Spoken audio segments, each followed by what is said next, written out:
Shalom, selamat malam Pak. Di sini saya akan membawakan tentang iman tanpa perbuatan pada hakikatnya adalah mati.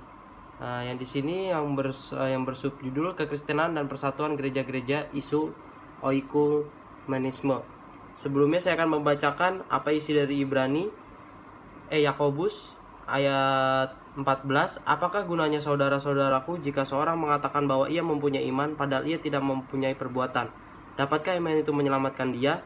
Jika seorang saudara atau saudari tidak mempunyai pakaian dan kekurangan makanan sehari-hari, dan seorang dari antara kamu berkata, "Selamat jalan, kenakanlah kain panas dan makanlah sampai kenyang," tetapi ia tidak memberikan kepadanya apa yang perlu bagi tubuhnya, apa gunanya itu?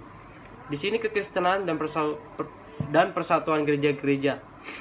Menggereja tanpa Indonesia adalah sebuah ketidakmungkinan esensial. Artinya kita tidak bisa disebut gereja apabila kita mengabaikan konteks hidup bergereja kita tanah air Indonesia. Panggilan teologis kebangsaan itu menyediakan ruang bagi kita untuk menjadi gereja dengan jalan menggulati dan menikmati proses sejarah sosial kita sebagai negara bangsa dengan aneka kultur. Realitas ini menantang gereja-gereja untuk membangun relasi dan kerjasama bukan hanya dengan gereja-gereja denominasi lain, tetapi juga dengan kelompok agama lain. Semesta dengan beragama manusia dan budaya adalah medan cinta dan karya Allah.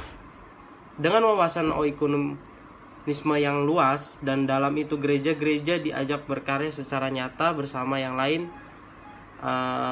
Kata lain, oikumene in action with the others, untuk menghadirkan shalom Allah di dalam dunia yang syarat dengan ketidakadilan, diskriminasi, kekerasan, pelanggaran HAM, korupsi, perampokan, dan perusakan alam.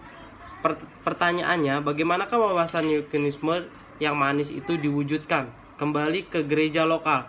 Pertanyaan di atas perlu dilihat secara serius. Sependek amatan saya, spirit oikumenisme action di atas lebih terpusat pada titik-titik tertentu seperti PGI, Salemba 10, kantor-kantor PGIW atau PGIS.